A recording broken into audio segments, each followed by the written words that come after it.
in 2002, after the anthrax attacks, the Pentagon began funneling huge amounts of money to Anthony Fauci. The Pentagon wanted to do bioweapons development, but they're blocked by the 1972 Bioweapons Treaty. But the treaty has a loophole in it that says you can do dual-use research, meaning if you can make the claim, the plausible claim that what you're actually doing is developing vaccines or other countermeasures, you can legally do bioweapons research. And the Pentagon did not think it could get away with doing that on its own. So it began funneling money to Tony Fauci. And beginning in 2002, he really became an asset of the bioweapons industry and of the Pentagon. He took on a military function. And at that time, they gave him a 68% raise that came from his military involvement and is attached to his military involvement.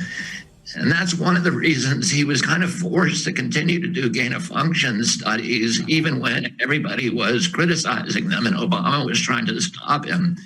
He continued to do it because he gets $1.6 billion a year for those kind of studies, for essentially military research, bioweapons research. And his salary comes from that as well. So 70% of his salary raise is attached to that work. There was a halt in the gain-of-function experiments when I think Obama did it. Why is it that he continued doing this? Or is it not true that he continued doing this? No, he continued doing it. So he began doing these studies around 2000. He did a study, which in 2001, after the anthrax attacks, he did a study by a researcher called Kuo, K-U-O, and that was the first one. And and this actually is a study that should be loved by mice, because they took a mouse coronavirus and they taught it to infect only cats. And that was the first time that they had successfully done that, and people were, even at that time, were outraged that they were toying with these kind of alchemies. And then a couple of years later, they funded a study that took the Spanish flu that has been extinct since 1918, and which was killing 1% of the people who were infected, and they resurrected it. In other words, they built a Spanish flu, a virus which did not exist on the planet at that time. And then there was a giant backlash, and you started getting a group of people, Richard E. Bright from Rutgers and Mark Lipsitch, who are both bioweapons experts from Harvard. And they started leading a group saying the critics of Tony Fauci saying what he's doing is insane. And it is, if one of these things escapes, you will not be able to predict the trajectory. And then in 2014, there were 3 mishaps where, 85 CDC workers were exposed, I think, to smallpox. Or anthrax. They found they uncovered somebody found in an unlocked refrigerator in a basement at Fort Detrick a batch of smallpox vials. And then there was another escape. So you had 3 escapes that were all publicized in a short period of time. And at that point, there was Tony Fauci. There was actually there was a panel that was supposed that they created after they recreated the Spanish flu. There was a panel that was created that had a Pentagon representative and then representatives of each of the agencies within NIH. And that was supposed to review all of gain of function for risk-benefit analyses. But Tony Fauci controlled the panel and he chaired it. So he simply refused to convene it. He had also picked all the people who were running it except for the Pentagon people so he could dominate it. But when these 3 viruses escaped. He had a mutiny on that panel, and they insisted on being convened, and then he ended up firing them. He fired half the panel. It was called the Saturday Night Massacre. And at that point, the people who had been fired from the panel were convened by Mark Lipsitch at Harvard and Richard E. Bright at Rutgers, and they put together 300 leading scientists in the area, and they wrote a letter to President Obama saying, you got to stop Tony Fauci. And President Obama passed the gain-of-function moratorium. But while he was passing it, Fauci and Collins were fighting him, and they ended up winning a battle where the entire review process would be taken away from that other panel and put completely inside of NIH. And there was also a loophole that they installed that said, if they could demonstrate to themselves, not to anybody else, that this was important for national security, they could continue the studies that Obama had banned. I think there were 18 studies banned, and they immediately restarted at least 9 of them, maybe 11 of them. It's all secret, so we don't know exactly what they were doing. And then Tony Fauci began shifting his resources to Wuhan to do these studies where they'd be out of sight of the White House, and they were laundering the money through this sociopathic, British-born zoologist, Peter Daszak. And at the same time, the CIA was pumping money into Daszak. So the CIA and the Pentagon were also laundering money through Daszak. So we ended up sending about $100 million through him from the Pentagon, from CIA via USAID, and from Tony Fauci. And Tony Fauci, although his studies were very important, he was only the 3rd largest study, but he was coordinating with the intelligence agencies and with the military, in everything that they did. And they, the weird thing is, they somehow convinced themselves that it would be okay. The Wuhan lab is run by the Chinese military. And the Chinese military is very open at what they're doing is bioweapons research. They don't make any, they're not pretending it's something else. In fact, they published a study in 2013 in China, in the Chinese language, that explained exactly what they were doing and said, this is a very exciting area. And we can now, thanks to Tony Fauci, we now know not only how to make these viruses infect human beings, but also to hide the tampering.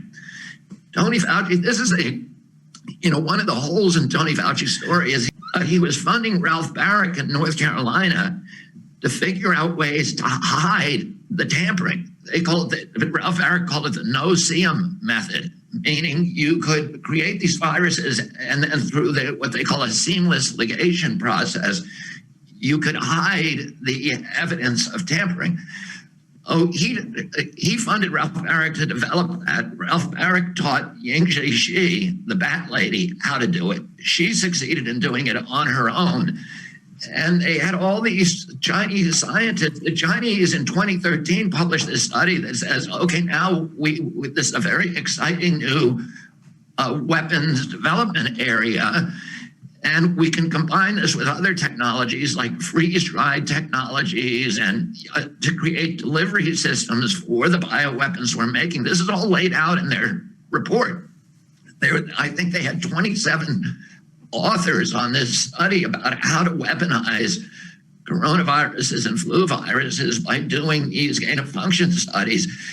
And they talk about how to, when they do get them, they can freeze dry them, that you have to deliver them at night. You have to drop them over cities at night because the sunlight damages them. You need to take into account wind patterns. And it's all, the Chinese were very open. What we are doing here is weapons development. Why? I mean, after the, all of the emails were brought out into the open, it was very obvious for anyone who can read that he was involved in gain-of-function experiments. Why does he still deny that he's doing that? Is he so sure of himself? Is he sure that he's still going to get the protection that he's had? Is he so sure that he's not going to get thrown under the bus? Or what's behind this? I think they had 27 authors on this study about how to weaponize coronaviruses and flu viruses by doing these gain-of-function studies. And they talk about how to, when they do get them, they can freeze dry them, that you have to deliver them at night. You have to drop them over cities at night because the sunlight damages them. You need to take into account wind patterns. And it's all, the Chinese were very open. What we are doing here is weapons development. Why? I mean, after the Well, as I show in the book, he's made a career of lying and getting away with it. And even, during the pandemic, he told a whole bunch of what he considers to be noble lies about masks, about the rates needed to, of vaccination needed to achieve herd immunity, many, many other things. And he admitted publicly, oh yeah, I lied about that. I lied to manipulate the public into doing the right thing. So he has in his brain this thought that that he is the only one who possesses the genius to save humanity from these contagions, that he has a right, even a duty, to lie and to the public for its own good. So I think that he has a disconnect in his brain where he does not see that most people do not want to be manipulated. More importantly, he's gotten away with it. And consistently gotten away with it. The New York Times reported his lies, reported that they were lies, and then gave him a ringing endorsement to do it. So I think he feels like, is like that he is not going to get, nobody's going to call him on it. And so far he's been correct about that.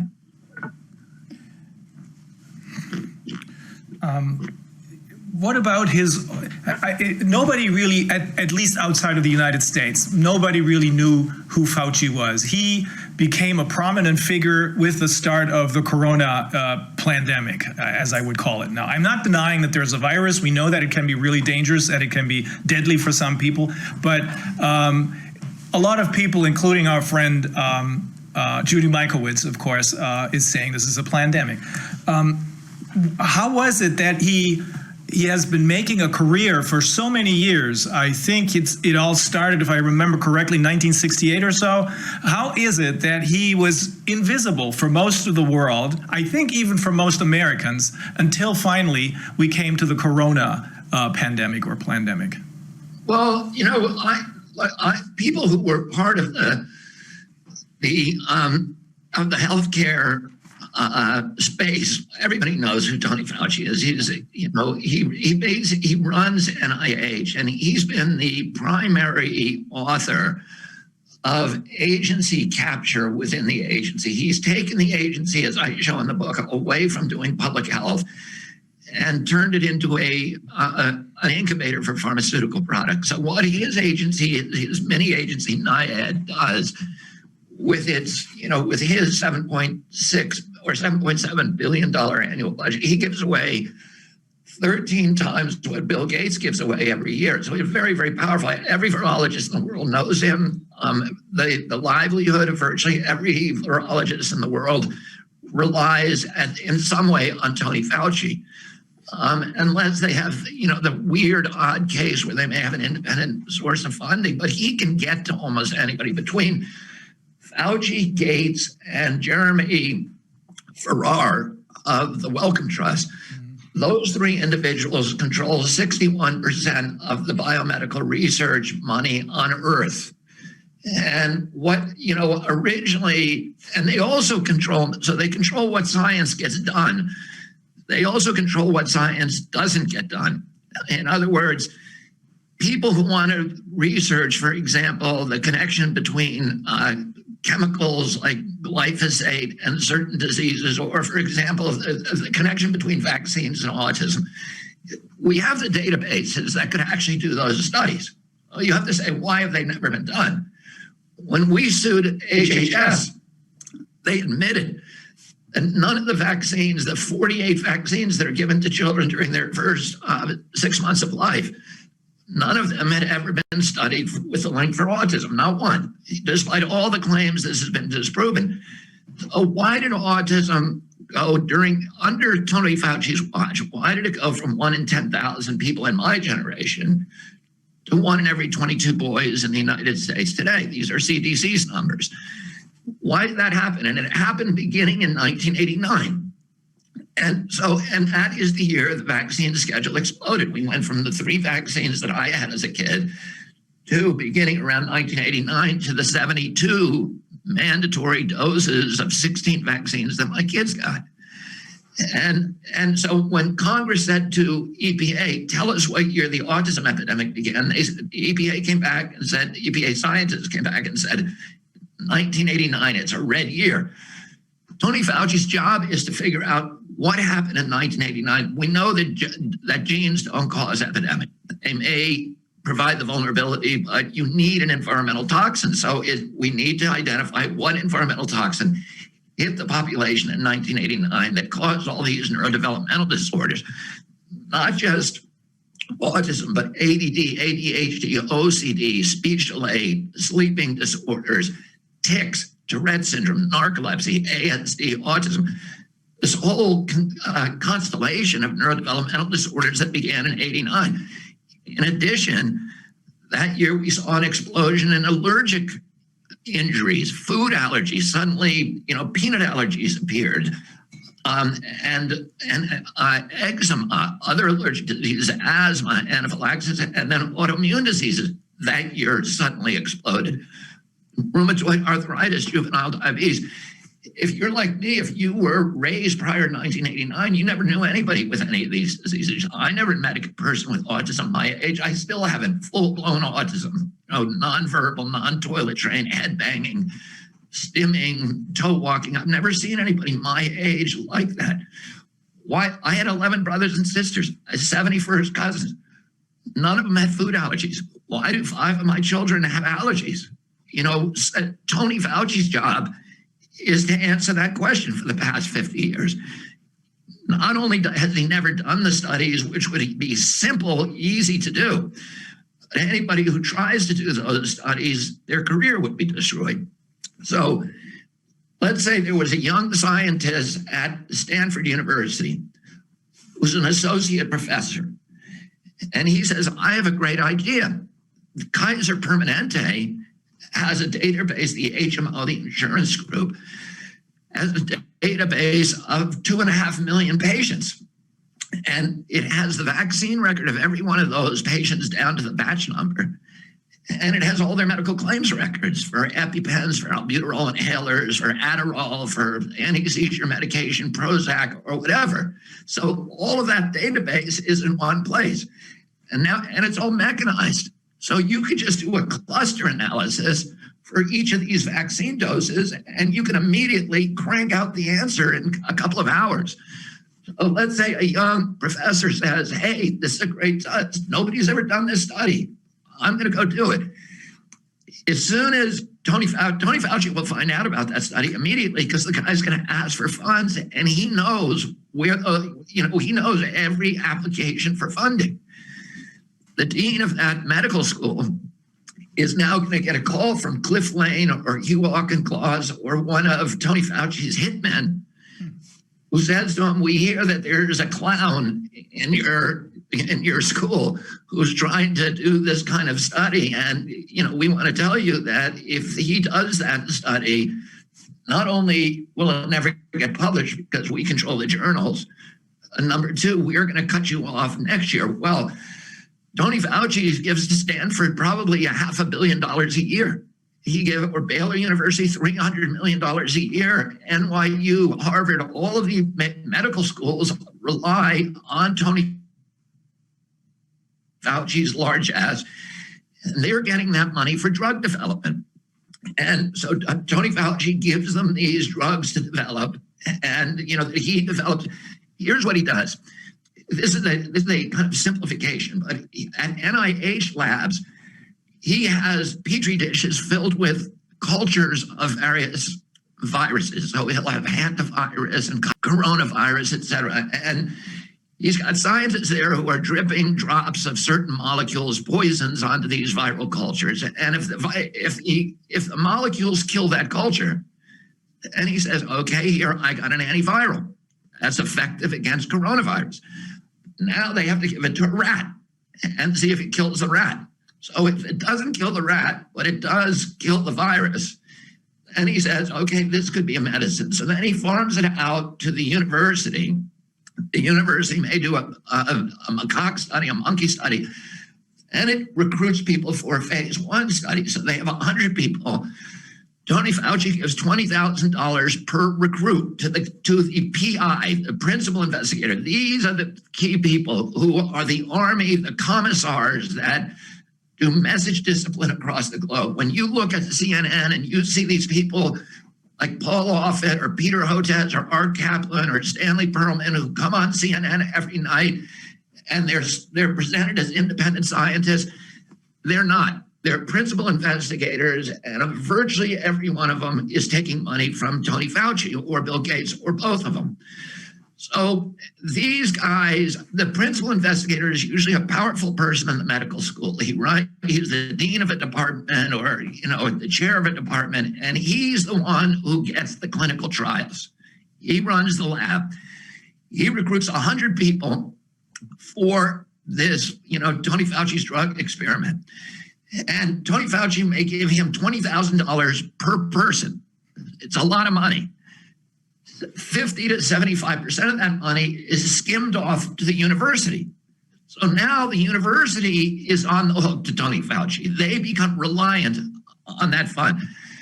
Then he does the phase 2, phase 3. They're talking about maybe 30,000 people in a phase 3 trial, and they're giving huge amounts of money. So now he has to bring in the pharmaceutical company.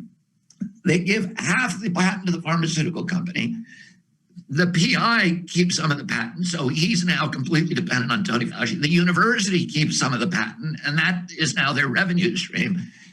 And Tony Fauci may keep some of the patent for himself. He may distribute patent rights to his favorite loyal deputies, and he may keep the patent for his agency. So Moderna, for example, the Moderna vaccine, Tony Fauci's agency owns half the patent. It will collect billions of dollars in royalties. Tony Fauci is also given patent margin rights to between 4 and 6 of his favorite deputies. So they get to keep $150,000 a year for life. So this is the system he's created. And his agency no longer does public health. The only thing it does is drug development. And you can see why. Now, I'll tell you how pervasive this is. Between 2009 and 2016, there were about 240 new drugs approved by FDA, all of them coming from Tony Fauci's shop. So, he is the central incubator for drug development and pharmaceutical. And the pharma companies are his partners. He's not going to do regulatory actions against them. He's not going to find problems with these drugs. He is going to promote them. And that's how you advance in these agencies, by promoting these drugs. Does he himself profit from this, or do we not know anything about this? Because there's so much money. It's hard to get that data. We know that, I don't believe that he does. I know he owns one patent, at least one patent on interleukin-2. Which he kind of, let's say this is putting it uncharitably, but he kind of stole from Frank Rossetti and Judy Mikovits, who were involved in developing that drug. But he got the patent. He got caught for it because there was a whistleblower in his agency who exposed that around 2004. And there was, it was in the middle of a congressional investigation of Tony Fauci's experiments on little kids. He did these horrible, horrible experiments where he turned, Black and Hispanic kids over to the pharmaceutical companies at foster homes so that they could test their chemotherapy HIV antivirals on these children. And a lot of children died. At least 85 kids died in those experiments. Many of them didn't even have HIV. And this was being investigated at that time. And during that investigation, it became clear that this drug called interleukin he owned the patent for it. So when the AP, a reporter called John Solomon did an article about it, and there was a furor at that time because no American and nobody in Congress knew that HHS was allowing its employees to make money on these patents. And to have walk-in rights or margin rights on patents of drugs they had worked on.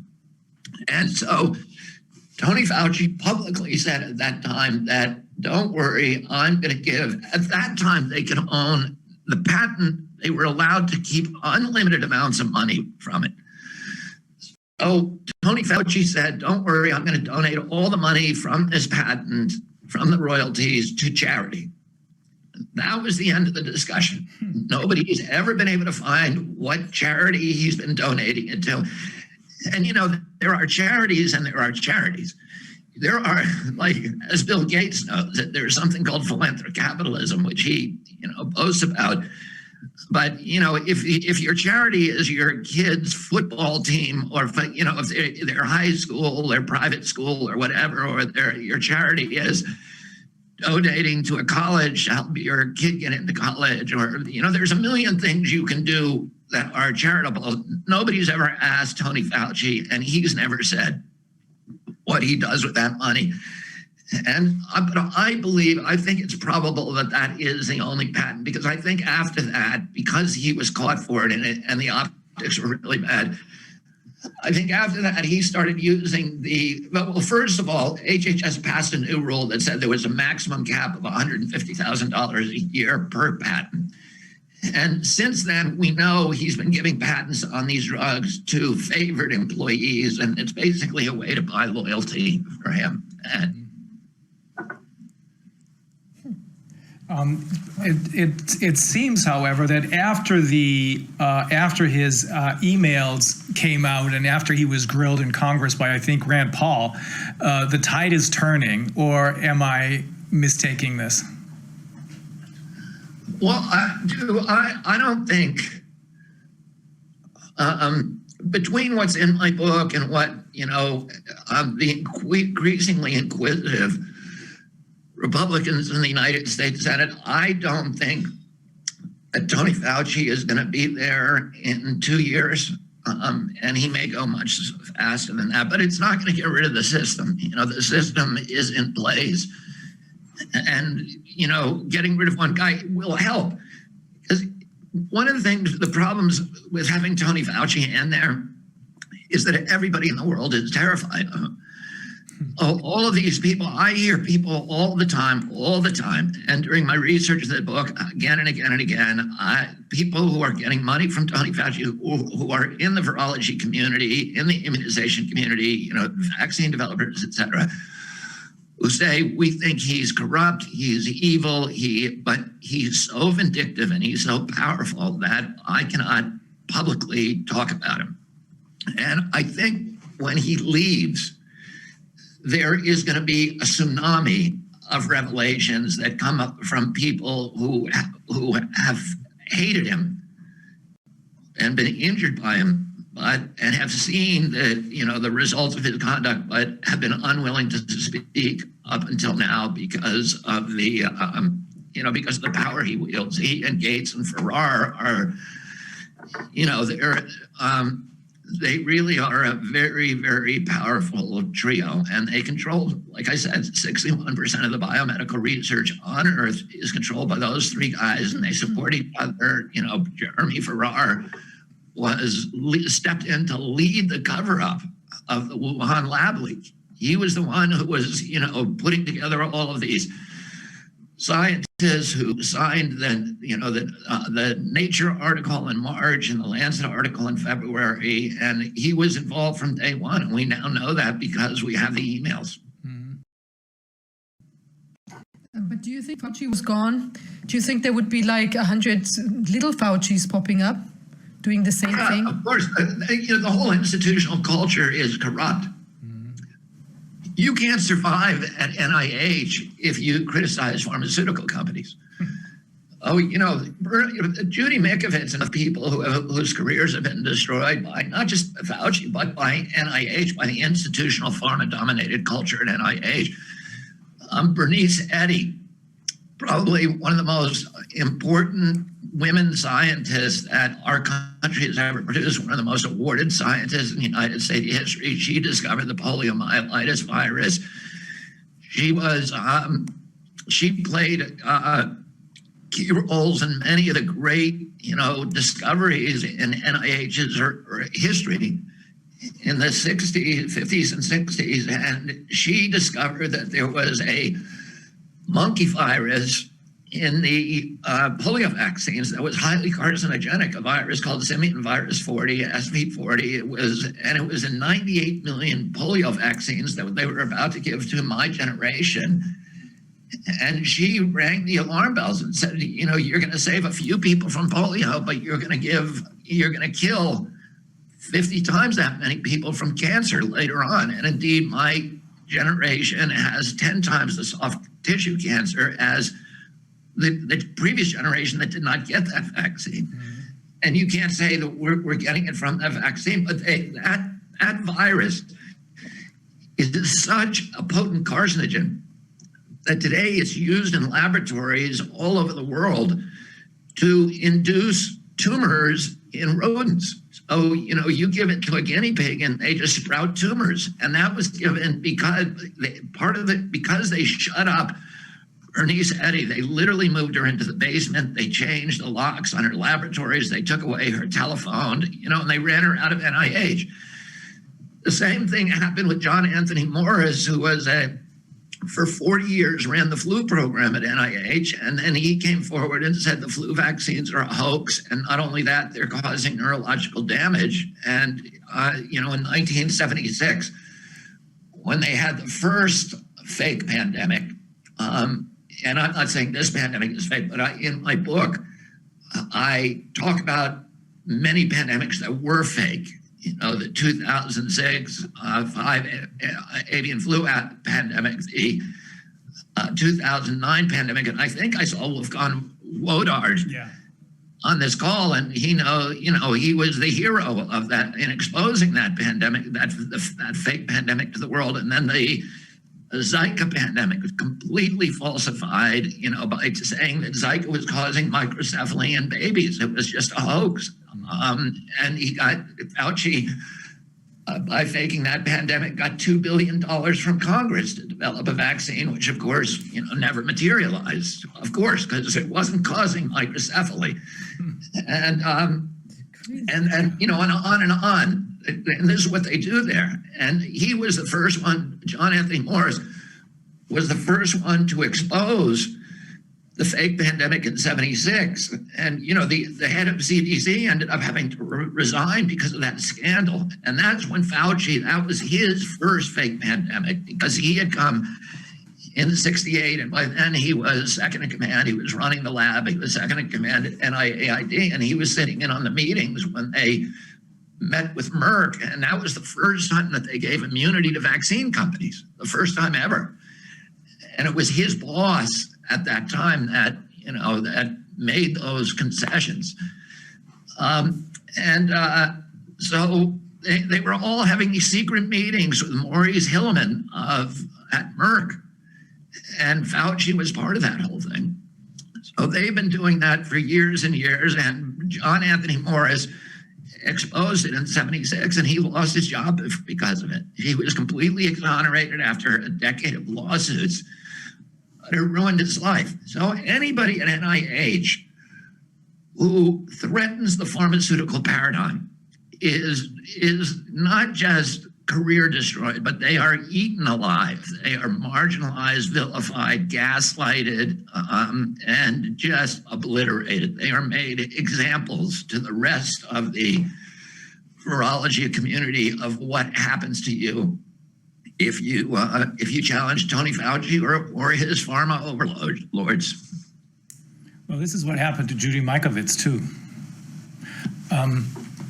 So what's going to happen to us, it looks as though this is going to be his last time around, his last turn, so to speak, because it looks as though even the mainstream, some, not all of them, of course, not the New York Times, but even some of the mainstream media are beginning to ask questions, probably in my view at least, due to some of the footage that we've seen on the mainstream media of, for example, Rand Paul grilling him and seeing him in a he was almost frantic. He was losing it. He was yelling at Rand Paul. Is it that people are beginning to see who he really is? I mean, you describe him as, you are a lawyer, you describe him as a criminal. And I would agree with that after reading what you wrote about him. Is it that the public is finally coming to its senses as far as this man is concerned?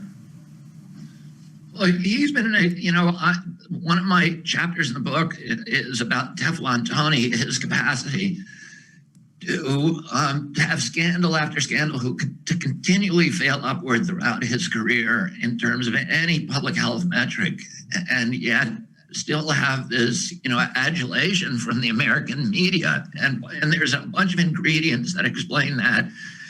In our country is one of the only two countries in the world where pharmaceutical companies can do direct to consumer advertising of pharmaceutical drugs, and that so the pharmaceutical companies spend $9.6 billion a year on pharmaceutical advertising and promotion, and a lot of that ends up at CNN and Fox and ABC, NBC, CBS. They're dependent on those dollars, and so they become really protectors of Anthony Fauci. And that's one of the things, that's one of the many, many dynamics, ingredients to that dynamic of why he is so bulletproof. You think about this. The United States had the worst outcomes, the highest body counts on earth during the pandemic. We have 4.2% of the world's population, and we had 14.5% of the deaths. We had more deaths than any other country. Our death rates were like, I think, and I need to check this, but they're close. They vacillate, so I don't have the exact number now, but about 1,800 deaths per million population. You go to African countries like Tanzania, and it's double digits, maybe 50, 60 deaths per million. And we had one of the highest death counts by almost any metric on earth. Why is Tony Fauci still in there? He did the inverse of what anybody would do if they wanted to stop a pandemic. He did not give us a medical response to a medical crisis. He gave us a militarized response and a monetized response. He did not, they were not, look, we know what to do, what you should have done. First of all, Tony Fauci should have appeared on TV and said what Franklin Roosevelt said to us: the only thing that we have to fear is fear itself. Do not be scared. We are going to handle this. And then he should have told us, we know that coronaviruses attack people who are low in vitamin D and low in vitamin and zinc. Everybody, here's the levels you should take. Here's what you should be doing. We know that it's going to attack people who are obese. So Americans, you need to lose weight. You need to get outside. You need to get sunshine. And you need to avoid foods with chemical residues. You need to avoid sugar drinks. And then instead of doing that, he went out and got the surfers who are in the sunshine in a place where coronavirus does not spread, ordered them off the beach into their houses. We know that this, from the beginning, from what we were seeing in Italy and elsewhere, this is the virus that spreads indoors. It doesn't spread outdoors. So why did they lock the entire population indoors? Throughout human history, we have known that you quarantine the sick and you don't quarantine the healthy. In China, they killed this pandemic by April. China had a 2-month pandemic and it was gone. How did they do it? Very aggressively, identifying sick people and then quarantining them and treating them. By the beginning of April, China had published in Mandarin and other Chinese languages medical protocols. Here's how you treat somebody who has a positive test for coronavirus. You give them chloroquine, which is, of course, the cousin to hydroxychloroquine. You give them antibiotics. You give them anti-inflammatories. You give them steroids.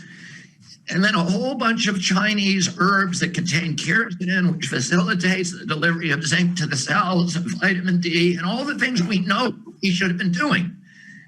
Tony Fauci, to this day, has not published a protocol for treating early treatment. Instead, the people who come forward and say, hey, I got something that works here, ivermectin or hydroxychloroquine, those people are punished. They're silenced. They're vilified. They're censored. They're delicensed if they're doctors. Their careers are destroyed for doing early treatment.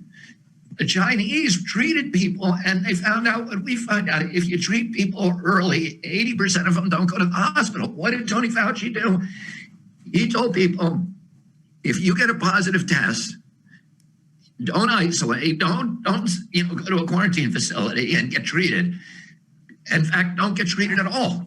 Go home to spread the disease to your family, and don't take any treatment until you get so sick that you can't breathe. Then we bring you to the hospital, and we give you two things that are going to kill you: remdesivir and intubation. Two things we know are going to kill you. Remdesivir was a drug that was developed by Gilead and Fauci and Gates. And in 2019, December of 2019, this is a month before he recommends it for coronavirus. It's the subject of a study of an Ebola clinical trial. So they're treating people with Ebola in Africa, 6 African countries. Ebola kills half the people who get it. And the Safety Monitoring Board stepped in and pulled it from the study and said, this drug is too dangerous to give to Ebola victims. Okay? It's too dangerous to give to one of the deadliest disease in the world. And yet we're giving it to coronavirus. And you know how it kills you? It kills you by shutting down your kidneys and shutting down your lungs, the same way that COVID kills you. So those doctors in New York who were killing all those patients, they don't know whether it was the remdesivir that was killing them or the COVID. And what happens when you tell somebody to go home and sit there till they get sick? It's absolutely savage, barbaric medical response. When they do get sick and come back to the hospital, every one of those million people who went to the hospital was a super spreader event, because they're infecting their families, they're infecting the ambulance driver, they're infecting the Uber driver, they're infecting everybody they see. So it was like exactly the inverse of everything we should have been doing, we did. And here's the other thing that he should have done.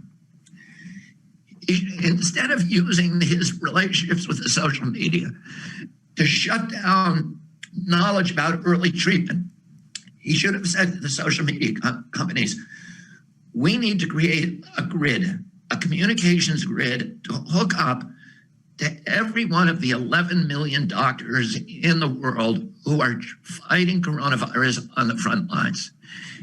We need them to report what they're doing, to tell us what they think works, to talk about their experience, and develop a methodology for analytics, for measuring all the credibility of all those reports, and then fine-tuning a protocol day to day of finding all of the solutions that are working in Argentina and Tanzania and Kenya and Bangladesh and Switzerland and Italy, and talking to all of these doctors who are, who care about the patients, who are figuring out innovative ways to treat these patients and reducing deaths and reducing hospitalizations, and giving them metrics to measure the effectiveness of their interventions, and then reporting it all back and developing in a systematic way very quickly knowledge of the repurposed medications that seem to be working abroad, and giving really honest data to all of the doctors who are on the front line in this country and the rest of the world. And that's the way you handle a modern pandemic. But that's not what they did. What they did is they were focusing on social control, on using the pandemic as an excuse for imposing totalitarian controls, of telling people not to talk, shutting down any dissent about the government, of obliterating constitutional rights, religious rights, property rights, jury trials, all the things that due process, all the things they took away from us. Instead of practicing medicine, they used this event as a coup d'etat against constitutional governance, human rights, and democracy across the globe. I got to go. I got another podcast I got to go to. That's all right. One piece of information that may be new for you, and of course we'll let you go. Today we spoke to a whistleblower who tells us that there were cases of COVID in the United States starting in July of 2019, and that there was a virtual ban, probably issued by Fauci, on all of these alternative methods of treatment. We're going to look deeper into this, of course.